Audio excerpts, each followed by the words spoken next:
Hi there. Have you ever wondered, can I really be in the helping profession if I've experienced trauma? Or am I disqualified because I'm still healing? If that question has ever crossed your mind, you're not alone, and this message is for you. Hi, I'm Dr. Cheryl. I support helping professionals in creating spaces where individuals feel safe, valued, and empowered using trauma informed, equity centered, and resilience focused practices. Let me say this clearly. Yes, you can be in the helping profession if you've experienced trauma. In fact, many of the most impactful helpers, healers, and guides are those who have walked through pain themselves. They carry insight, compassion, and presence that can't be taught in a textbook. But here's what we do need to talk about: sustainability, boundaries, and support. Trauma is not a disqualifier. Trauma is more common than we think. Statistically, most people have experienced some form of trauma.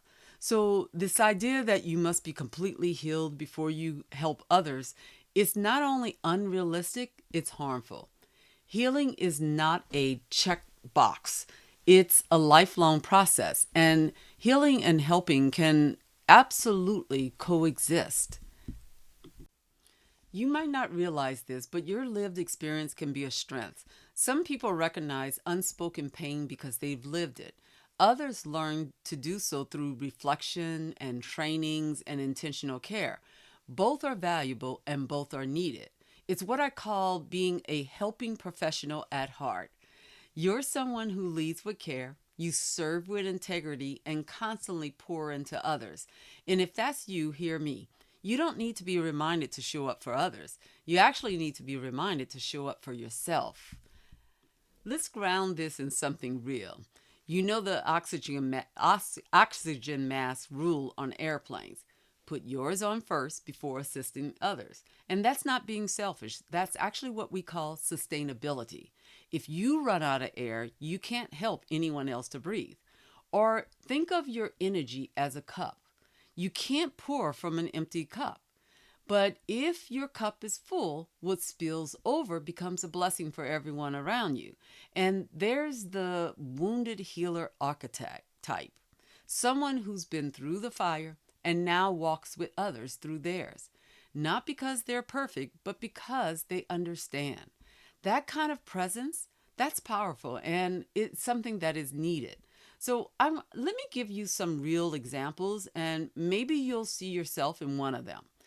Let's think of a school counselor who grew up in foster care and now helps students to navigate trauma, not in spite of her story, but because of it.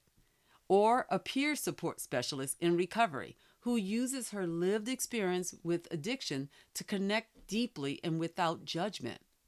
Or a nurse who lost a loved one in care and now offers gentle human centered support to families in crisis, but has also learned when to step back and when to rest. Or let's talk about that teacher who stays late to tutor a student, but they skip their meals and they lack sleep, believing that sacrifice equals service until burnout whispers otherwise. In every one of these stories, you'll find someone who serves from the heart, but who has had to learn that service without care for self is not sustainable. So now let's be honest about something we don't talk about enough: that life will happen. Even while you're showing up to help others, you may be navigating grief. You may be navigating loss or chronic stress or racial trauma or heartbreak. The work doesn't pause when your life gets hard. There's truth in the phrase, hurt people can hurt people. But let's be clear. It's not because they're bad or unworthy of helping others. It's because unattended wounds have a way of leaking into our work. If we don't make space for our own healing, the pain we haven't processed can actually show up in how we listen, and how we lead, and how we relate to others. That's why healing, it isn't optional. It's foundational. But here's the beautiful truth. Hurt people who are healing help others to heal. Hurt people who are self-aware and doing the work become wise, compassionate, and grounded professionals. Your past doesn't disqualify you, but your healing must be active, not perfect, just present. Because when we do the work to tend to our own pain, we don't pass it on.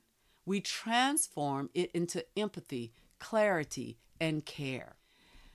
So we have to have boundaries, and support in our life really do matter. Being in this work doesn't mean being available 24/7. You can be a compassionate person and have boundaries. You can give generously and take breaks.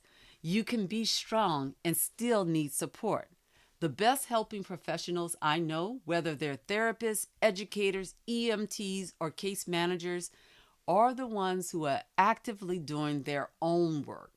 They have support systems, they prioritize rest, and they ask for help. So, if you're someone who experienced trauma and you're wondering if you can still help others, I invite you to ask yourself, what do I need to feel grounded? How can I create space for my healing even as I serve others? What would it look like to be both and wait, let me say that again. What would it look like to be a both and person? In other words, someone who is healing and helping. So, you're not disqualified from this work. You're not too broken.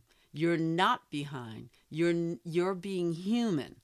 You're healing and you're needed. And never forget this. You are stronger than you know, braver than you feel, and more resilient than you realize.